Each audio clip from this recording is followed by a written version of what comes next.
한 번 죽는 것은 정하신 것이다. 네.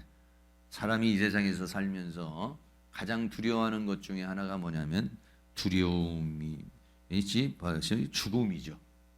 그래서 죽음의 두려움이라는 것이 사람에게 있어서 굉장히 큽니다. 그래서 죽음의 위기가 오면 한 번만 살려달라고 이렇게 빌게 되는 경우가 많죠. 그러나 누구나가 다 이 죽음은 두려워하기 때문에 두려운 것이고 싫은 것이기 때문에 죽음을 피하고 싶지만은 죽음을 피할 수 있는 사람은 한 사람도 없죠.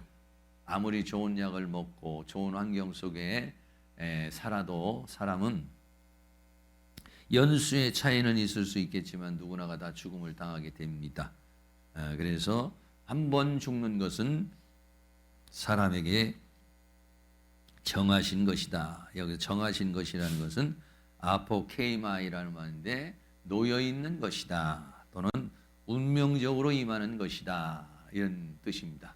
그래서 누구도 피할 수 없는 것이 하나님이 정하신 것이기 때문에 그렇다. 언제 정했습니까? 창세기 3장 19절 말씀에 아담과 하와가 타락을 했어요. 타락을 하고 난 다음에 하나님께서 에덴 동산에서 아담과 하와를 쫓아내죠. 그러면서 저주가 임합니다. 그러면서 창세기 3장 19절에 내가 얼굴에 땀이 흘러야 식물을 먹고 필경은 흙으로 돌아가리니 그 속에서 내가 취함을 입었음이라 너는 흙이니 흙으로 돌아갈 것이다. 그랬어요. 그렇기 때문에 이렇게 흙이니 흙으로 돌아간다. 다시 말하면 죽음을 하나님께서 선언하셨죠. 그래서 정하신 것이다. 네, 그래서 하나님의 말씀 한번 선포가 딱 돼버리면요, 그 말씀을 그 누구도 변형할 수가 없어요. 그 누구도 그 말씀을 벗어날 수가 없어요. 네, 그래서 한번 하나님께서 흙이니 흙으로 돌아갈 것이다 라고 말씀하셨다는 것. 그래서 한 번 죽는 것은 사람에게 정한 것이요 라고 그렇게 말했어요. 또 로마서 5장 12절에서는 한 사람으로 인해서 죄가 세상에 들어오고 죄로 말미암아서 사망이 왔다. 그래서 아담의 그 타락의 과정을 얘기하는데 로마서 5장 12절에 그러므로 한 사람으로 말미암아 죄가 세상에 들어오고 죄로 말미암아 사망이 왔나니 이와 같이 모든 사람이 죄를 지었으므로 이와 같이 모든 사람이 태어나 볼 때부터 죄성을 가지고 태어나기 때문에 사망이 모든 사람에게 이르게 되는 것이다 라고 그렇게 말했어요. 그래서 한 사람으로 말미암아 죄가 들어오고 죄로 말미암아서 사망이 왔다 이렇게 말하고 있죠. 또 로마서 6장 23절에는 죄의 삭은 사망이요 라고 그렇게 말했어요. 죄의 결과는 사망이기 때문에 그 누구도 이 죄의 결과, 이 죄의 사망의 선언에서 벗어날 수 있는 사람은 한 사람도 없다고 그렇게 말씀하고 있어요. 두 번째입니다. 그런 다음에 죽음 이후에는 심판이 있다 그랬어요. 히브리서 9장 27절에 한 번 죽는 것은 사람에게 정한 것이요 그 후에는 심판이 있다. 이 심판이라는 크리시스라고 하는 말은 법정에서 사용하는 그런 말입니다. 그래서 법률용어로서 재판을 하는, 누구나가 다 하나님 앞에 재판을 받게 된다는 거예요. 그래서 전도서 3장 19절 말씀부터 인생에게 임하는 일이 짐승에게도 임하느니 다 흙으로 말미암았으로 흙으로 돌아가나니 다 한 곳으로 돌아가거니와 인생의 혼은 위로 올라가고. 그래서 죽기는 죽는데 짐승과 사람이 똑같이 죽어요. 근데 죽는데 짐승의 인생의 혼은 위로 올라가고 짐승의 혼은 아래로 내려오게 흙으로 돌아간다 그랬어요. 그래서 전도서 12장 7절에는 흙은 여전히 땅으로 돌아가고 신은 그 주시는 하나님께로 돌아가기 전에 기억하라. 그랬어요. 로마서 11장에도 만물이 주로부터 왔고 주로 말미암고 주께로 돌아간다. 그래서 우리는 다 하나님께로 돌아가요. 하나님께로부터 와서 하나님에 의해서 살다가 하나님께로 돌아가게 되는 것이죠. 근데 돌아가면은 그냥 돌아가는 걸로 끝나는 것이 아니라 돌아가서 뭐가 있느냐?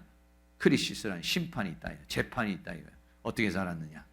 그동안 어떻게 살았는지에 대해서 하나님의 심판을 받는. 2019년도 6월 17일 목요일 날 집회한 거고 너 어디 있었느냐? 하나님께서 딱 그렇게 우리에게 말씀하시죠. 그러니까 돌아가서 우리의 인생은, 그러니까 내가 내 인생 내 마음대로 살 수 있는 게 아니에요. 내 인생 내 마음대로 살지만 이 생명은 하나님이 주신 것이기 때문에, 그래서 하나님께서는 내가 준 생명 가지고, 내가 준 인생 가지고 너 어떻게 살았는지 평가해 보자.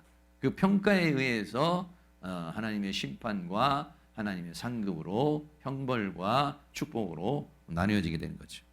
우리가 지난 주일도 누가복음 16장에 있는 부자와 나사로 보았습니다마는, 그지는 죽어서 천사들에게 받들려서 아브라함의 품속에 들어갔어요.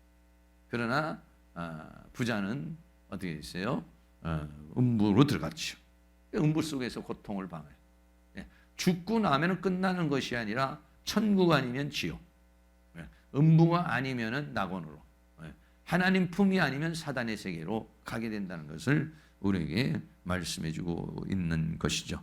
그래서 사람은 이 세상에 사는 삶이, 어떤 사람은 이 세상에 사는 삶으로만 끝나는 삶을 살고 있어요. 아니에요. 우리는 지금 삶도 살지만은 천국 삶도 준비하면서 사는 것이죠. 네. 지금 삶도 중요하지만 천국 삶, 죽음 이후의 삶, 지금의 삶도 우리에게는 중요해요. 그러나 죽음 이후의 삶은 어떤 면에서는 더 중요한 것이죠. 그러니까 우리는 오늘 하루를 위해서 살아갔지만은 사실은 또 우리가 죽음 이후의 세계를 산 거예요. 그럼 오늘 어떻게 살았느냐에 따라서 오늘 내가 죽음 이후의 삶을 어떻게 살았는가, 내가 하나님과의 관계 속에서 어떻게 살았느냐에 따라서 죽음 이후의 삶이 결정지어지고 하나님 앞에 평가된다는 사실을 우리에게 말씀해주고 있는 것이죠. 마태복음 25장 한번 찾아보시고요. 뭐 잘 알겠지만은 마태복음 25장에는요, 예수님이 오시면은 이제 심판을 하게 되는데 세 가지가 나와 있어요. 하나는 신부, 열처녀의 비유가 나오고, 그 다음에는 달란트 비유가 나오고, 또 하나는 양과 염소의 비유가 나와요. 이건 예수님이 오실 때, 마지막 오실 때 심판 때를 가르쳐서 말씀하고 있죠. 첫 번째는 열처녀의 비유입니다. 열처녀의 비유에서 미련한 자가 있고 슬기로운 자가 있어요. 미련한 자는 어떤 사람이냐? 기름만 가지고 있는 것이 이제 미련한 자죠. 그러나 슬기 있는 자는 기름도 가지고 있고 등도 가지고 있어요. 신랑이 왔어요. 신랑이 오니까 등만 가지고 있었던 사람은 등불이 다 꺼져버려 가지고 기름을 사러 가는 동안에, 슬기 있는 자들은 등을 가지고 기름까지 가지고 와서 이제 신랑을 맞이하게 되는 그런 축복에 이르게 되는 것을 볼 수가 있죠. 그래서 미련한 자는 신랑을 맞이하지 못해요.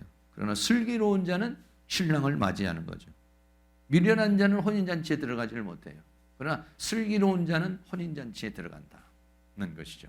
그래서 계시록 19장에 보면 혼인잔치가 비유가 나오잖아요.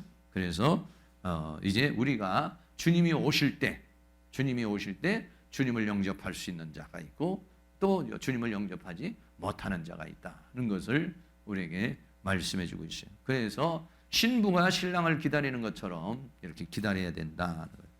두 번째는 5달란트, 2달란트, 1달란트 받은 종에 대해서 나오고 있죠. 5달란트 받은 사람은 어떻게 됐습니까? 마태복음 25장 20절 혹시 찾으셨으면 한번 같이 읽겠습니다. 5달란트 받았던 자는 5달란트를 더 가지고 와서 가로되 주여 내게 5달란트를 주셨는데 보소서 내가 또 5달란트를 남겼나이다. 우리는 신랑을 기다리고만 있는 사람이 아니라 또 하나는 이렇게 종으로서, 달란트를 받은 종으로서 인생을 살게 되는 것이죠. 5달란트 받은 자는 장사를 해서 5달란트를 남겼어요. 그렇게 되었을 때 어떤 일이 벌어졌어요? 21절 같이 또 한번 있습니다. 그 주인이 이르되 잘하였도다 착하고 충성된 종아, 내가 작은 일에 충성하였음에 내가 많은 것으로 내게 맡기리니 내 주인의 즐거움에 참여할지어다 하고, 첫째는 칭찬을 받았어요. 착하고 충성된 종이라고. 두 번째는 뭐로냐? 내가 더 많은 것을 너에게 맡기겠다고 그랬어요. 세 번째는 뭐냐? 주인의 즐거움에 동참하게 될 것이다. 그러나 한 달란트 받은 사람은 어땠습니까? 바깥 어두운 데 쫓겨나서 슬피 울며 일을 가는 그런 역사가 있었어요. 오늘 하나님께서 나에게 준 달란트, 하나님께서 나에게 준 거 어떻게 우리가 감당할 수 있느냐, 이런 부분이죠. 그래서 우리가 이 달란트를 남겨야 된다는 것을 우리에게 말씀해 주고 있어요. 세 번째는 마태복음 25장에서 보면은 양과 염소의 31절부터 보면은 양과 염소의 비유가 있어요. 그래서 양은 오른쪽에, 염소는 왼쪽으로 이제 가르게 되는 그런 상황이 되었죠. 근데 양과 염소를 뭘로 갈았느냐면 형제에게 선을 베푸는 자. 이 형제에게 선을 베푸는 자는 바로 주님에게 한 것이다 라고 그렇게 말씀하고 있는 것이죠. 그래서 마태복음 25장 35절에 내가 줄일 때 너희가 먹을 것을 주었고 목마를 때 마시게 하였고 나그네 되었을 때 영접하였고 벗었을 때 옷을 입혔고 병들었을 때 돌아보았고 옥에 갇힐 때 와서 보았느니라 라고 그렇게 말했어요. 그러니까 어느 때에 나그네 되신 것을 보고 영접하였고 벗으신 것을 보고 옷을 입혔나이까 라고 말하니까 이 40절입니다. 마태복음 25장 40절 같이 한번 읽죠.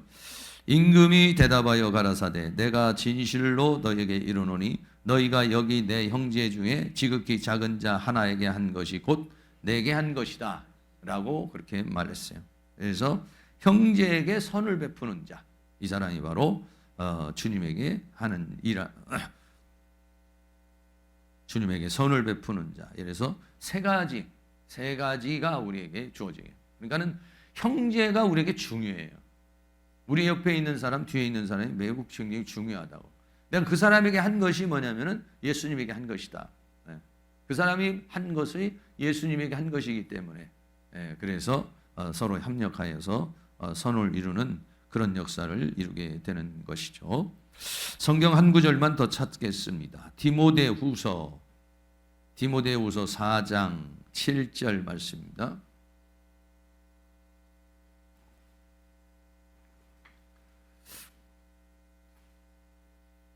디모데후서 4장 7절 8절 말씀 다 같이 한번 읽겠습니다. 내가 선한 싸움을 싸우고 나의 달려갈 길을 마치고 믿음을 지켰으니 이제 우러는 나를 위하여 의의 면류관이 예비되었으므로 주곧 의로우신 재판장이 그날에 내게 주실 것이니 내게만 아니라 주의 나타나심을 사모하는 모든 자에게니라. 싸움, 선한 싸움. 그래서 디모데후서 2장 3절은 내가 그리스도 예수의 좋은 군사로 나와 함께 고난을 받을지니. 이 군사죠, 우리는. 싸우는 군사. 우리 눈에는 보이지 않지만 원수 마귀와 우리는 늘 싸움을 싸우는 것이에요. 그래서 에베소 6장 11절에 우리의 싸움은 마귀의 계계를 능히 대적하기 위하여 하나님의 전신갑주를 입으라. 에베소 6장 12절에 우리의 씨름은 혈과 육에 대한 것이 아니요 정사와 권세와 이 어둠의 세상 주관자들과 하늘에 있는 악의 영들에 대함이라. 속적인 싸움이 있어요. 그래서 지난주도 새 가족 모임을 하는데 한 분이 그렇게 얘기해요. 어떻게 이 원수 마귀를 그냥 한 방에 그냥 때려서 잡을 수 있는 방법이 없냐. 그래가지고 그냥 완전히 그냥 때려 잡아가지고 그냥 싸워서 이길 수 있는 방법이 없냐. 이렇게 얘기해요. 한 방에 때려 잡을 수는 있지만은 오늘 때려 잡았다고 해서 계속 때려 잡을 수 있는 게 아니라 오늘 이기고 내일 이기고 계속해서 이겨야 된다. 그렇기 때문에 우리는 깨어서 근신하여 기도해야 된다. 이 세상 살아가는 사람이요 힘이 없으면 지는 거예요. 마귀하고 싸우는데 힘이 없으면 지는 거죠. 그럼 힘이 있으려면 어떻게 해야 돼요? 말씀 봐야죠. 기도해야죠. 하나님의 말씀이 공급되지 않고 기도가 공급되지 아니하고 성령이 공급되지 않고는 어떻게 이겨요? 이길 수 있는 방법이 없어요. 그리고 예배 참석해야죠. 1시간 기도해서 만약에 못 이기면 2시간 기도해야 돼요. 2시간 기도해서 못 이기면 3시간 기도해야죠. 1시간 예배해서 안 되면 2시간 예배해야 되고, 주일날 예배 드려서 안 되면 수요 예배도 드려야 되고, 안 되면 목요 예배도 드리고, 안 되면 새벽 예배도 드려야 되고, 안 되면 또 자기 개인으로 해야죠. 이기려면은. 싸워서 이기려면 힘이 있어야 돼요. 싸워서 이기려면 힘이 있어야 되는데 힘이 없으면 자연히 지는 거예요. 패배하는 거예요. 그러니까 우리가 힘들어도 자꾸 나와서 우리가 이렇게 기도를 하고, 그래서 계속 싸워서 이기다가 보면 뭐가 생기냐면 면역력이 생겨요. 면역력. 예. 웬만한 큰 원수 마귀가 싸움을 걸어가고 또 우리가 싸워도 지지를 않죠. 이길 수 있는 힘이 생기는 거죠. 사단과의 싸움이다.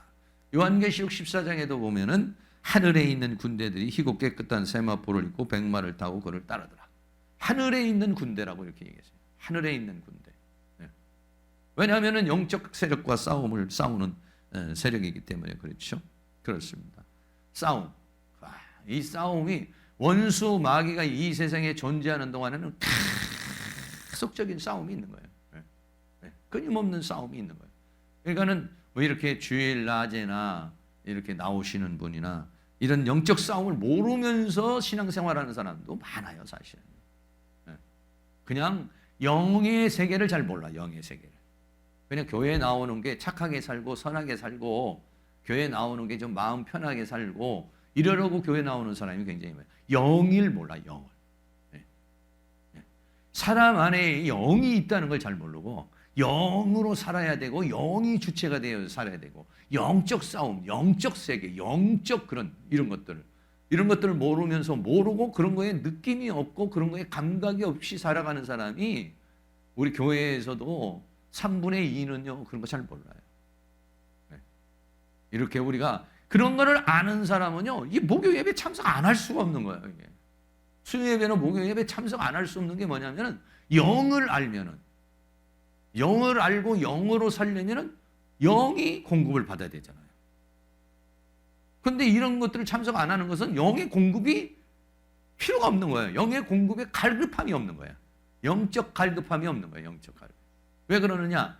영적 갈급함이 없는 이유 중에 하나가 뭐냐면은 영의 충만함을 느껴보질 못해요. 영의 충만함을. 영의 충만, 성령 충만한, 은혜 충만한 삶이 됐을 때 그때 주는 기쁨, 그때 주는 만족, 그때 주는 은혜. 정말 뭐 너무 이렇게 기쁘고 즐겁고 감사하고 이런 거잖아요. 그런데 그 자체의 기쁨을 몰라요. 왜? 그렇게 하려면 찬송도 뭐 이렇게 많이 해야 되고 기도도 많이 해야 되고 이래야 해서 은혜를 받을 수 있어요. 은혜 경험이 있는 사람들은요 그 영적 상태에 이르기를 자꾸 원하는 거예요. 내 영혼이 그런 영적 상태에서 살고 싶다. 그런데 그런 영적 경험을 못한 사람들은 그런 기쁨이 있는 줄 몰라요. 그런 영의 기쁨이 있는 줄을 몰라. 그런 영의 세계가 있는 줄을 몰라. 그래서 거의 신앙생활에도 혼적 그냥 신앙생활하는 것이죠. 혼적 그냥 신앙생활하는 거지 영이 막 기쁨을 느끼고 영이 만족을 느끼고 영이 막 솟아나는. 그런데 우리는 기도하자면 영이 막 답답하잖아요. 영이. 여러분 어떤지 모르겠는데 나는 영이 답답하면요 인생이 답답해. 아무리 막 먹어도 영이 답답하면은 오늘도 이제 뭐 이렇게 좀 있는데 영이 답답해. 영이 답답한 건 뭐냐면 사단이 자꾸 공격을 하니까. 그래서 뭐 오늘도 좀 이제 몇 분이 빠지시겠구나. 어려워요 이게. 영이 막 공격을 해오잖아요. 그럼 답답해요. 막 답답해.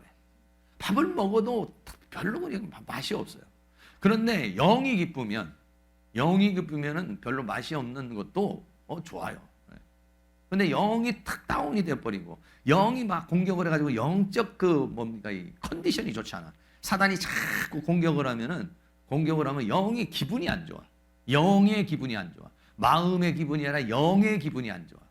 그래 영의 기분이 안 좋으면요 뭔가 흥미, 기쁨, 영이 기쁠 때 내가 사는 거구나. 내가 살고 있다. 내가 지금 존재의 의미가 있다. 영이 기쁠 때는 그런 걸 느껴요. 근데 영이 팍 다운이 되면 내가 왜 사나 이런 생각이 들고 오늘 내가 뭔 일을 했지? 오늘 내가 한 일이 뭐야 도대체? 의미가 없어져 버려. 의미가. 그런데 영이 막 솟아나면 영이 막 기쁘면은 야 오늘 내가 그래도 뭔 일을 했구나. 내가 오늘 그래도 좀 뭔가 보람 있는 인생을 하루를 살았구나. 막 이런 이제 생각이 들어오게 되고 그러죠. 싸움. 이 싸움을 몰라요. 영의 세계를 모르는 사람은 싸움을 몰라. 싸울 이유가 없어. 우리가 막 샷타라블라가 나가라가 그러고 보더니 뭘 저렇게 나가라 그러고 뭘 저렇게 싸우고 뭘 저러는지를 몰라요. 그걸 몰라. 전혀 몰라요. 전혀 그냥 새 가족들하고 막 얘기를 하는데 몰라. 영을 몰라. 영의 세계를 몰라. 아니 뭐 왜? 영의 세계를 알려면 또 방언도 체험도 하고 기도 체험도 해야 되고 막 성령이 오는 막 불 같은 것도 오고 찌릿찌릿하는 것도 느끼고 막 눈이 좀 열리기도 하고 귀가 열리기도 하고 이래야 이게 영이 되는 거거든요. 그런데 그런 것들을 잘 몰라요. 그런 것들은 어떻게 되는지는 모르고 시도를 잘 못하고 이렇게 되는 거죠. 싸움이야. 오늘 밤도 우리가 이렇게 막 찬양을 많이 하고 이러는 거 기도하고 그래서 싸워서 이기면 어떻게냐? 싸워서 이기면 성령이 임재. 지면은 성령의 임재를 막아요. 이게 사단이 내가 이렇게 막 기도를 하면은 성령이 이렇게 내려오는데 중간에서 딱 가로쳐가지고 성령의 임재를 가로막는 거야. 그러니까는 이 성령의 임재를 가로막는 원수마귀는 떠나가라. 나하고 이렇게 하나님과 나하고 관계 있으면 이 가운데서 딱 성령의 임재를 막는 거예요. 성령이 임하지를 못하게 만들어요. 이놈을 확 걷어채야 돼요. 이래야만 이제 이걸 걷어채면은 성령이 임재하고 성령이 임재하면 인간은 진짜 인생을 사는 거예요. 기쁨이 오라. 기쁨이 하나님이 주시는 기쁨. 그거는 그 어디나 하늘나라, 초막이나 궁궐이나 어디나 하나님이 주시는 기쁨이에요. 우리는요 그 기쁨으로 사는 거예요. 그 기쁨으로 살아가길 주의 이름으로 축복합니다. 네, 우리는 팝심으로 사는 사람이 아니라 네, 그 기쁨이에요. 그 기쁨. 아무리 뭐 천하 없이 뭐 그냥 뭐 한우 A 플러스를 먹어도 배는 부르지 멀지만 영이 부르질 않으면 영의 기쁨이 없으면요 사람은 살맛이 안 나는 거죠. 오늘 살맛 나게 영이 확 살아나기를 주의 이름으로 축복합니다. 그래서 바울은 뭐라냐? 바울은 뭐라고 말씀하느냐면은 내가 선한 싸움을 싸우고 그랬어요. 이거는 사도 바울의 하나의 고백이죠. 디모데후서에서 내가 선한 싸움을 싸우고 나의 달려갈 길을 마치고. 저는 늘 이 세 단어가 뭘 선한 싸움을 싸웠다는 것은 얼마나 싸움이야. 우리는 지금 이 싸움이 싸움도 아니죠. 바울은 잘못하면 목숨이 왔다 갔다 하는 싸움이요. 불같은 시험이요. 감옥에 들어가는 시험이요. 쇠사슬에 묶이는 시험이요. 수없는 매를 맞고 고통을 당하는 그런 싸움이잖아요. 그럴 때마다 자기와 싸워야 되고 사단과 싸워야 되고 육신과 싸워야 되고 정신과 싸워야 되고 영과 싸워야 되고 환경과 싸워야 되고 사단이 그렇게 우는 사자같이 역사하는 그 싸움을 싸웠다 이거예요. 그리고 달려갈 길을 마쳤다. 여기서 말하는 달려갈 길이라는 것은 사명의 길을 말하는 거죠. 종으로서 사명이 하나님께서 나에게 주신 사명의 길을 마쳤고 그리고 믿음을 지켰으니 믿음을 지켰다는 것은 신부로서의 믿음의 정절을 지켰다는 거예요. 내가 하나님을 믿는 믿음, 신랑과 신부의 관계에서 내 믿음의 정절을 지켰다. 그러므로 이제 우리는 나를 위하여 의의 면류관이 예비되어 있다. 우리는 늘 그런 하나님의 심판대 앞에 섰을 때 제가 늘 여러분에게 말씀하지만 너는 군사로서 얼마만큼 싸워 이겼느냐.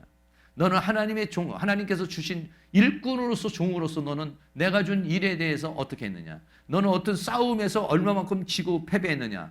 너는 내가 준 그 일, 그 종으로서의 일꾼으로서 너는 얼마만큼 달란트를 남겼느냐. 그리고 세 번째, 너는 신부로서 얼마만큼 정절하냐. 얼마만큼 거룩하냐. 얼마만큼 믿음의 정절을 지켰느냐. 거룩에 대한 것. 그리고 일꾼으로서의 종으로서. 또 싸움으로서 군사로서 종으로서 신부로서 하나님의 심판대 앞에 적어도 그 세 파트에 의해서 하나님 옆에 우리는 심판을 받게 될 것이에요. 그랬을 때 우리는 어떤 심판을 받게 될 것이냐. 사도 바울은 그랬을 때 자기가 선한 싸움을 싸우고 달려갈 길을 다 마치고 믿음을 지켰다. 그러면 이 후에는 의의 재판관이신 그분이 나에게 의의 면류관을 줄 것이다.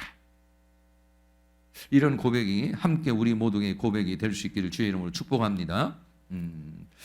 그래서 우리 모두가 다 하나님의 심판대 앞에 서게 될 건데 심판대 앞에 서게 되는 말씀이 로마서 14장 10절에 보면 내가 어찌하여 내 형제를 판단하느냐 어찌하여 내 형제를 없인 여기뇨 우리가 다 하나님의 심판대 앞에 서리라. 기록되었을 때 주께서 가라사대 내가 살았노니 모든 무릎이 내게 꿇을 것이요 모든 여가 하나님께 자백하리라 하였느니라. 이러므로 우리 각인이 자기를 하나님께 직구하리라 이랬어요. 그러니까는 로마서 14장 10절, 11절, 12절에서는 우리가 하나님 앞에 섰을 때 심판대했을 때 내가 스스로가 내 인생을 자백한다. 내가 잘못했습니다. 내가 이랬습니다. 내가 하나님 앞에 직구할 것이다. 그렇게 말했어요. 예. 그리고 계시록 20장 11절에 보면은 백보자 심판이라고 했어요.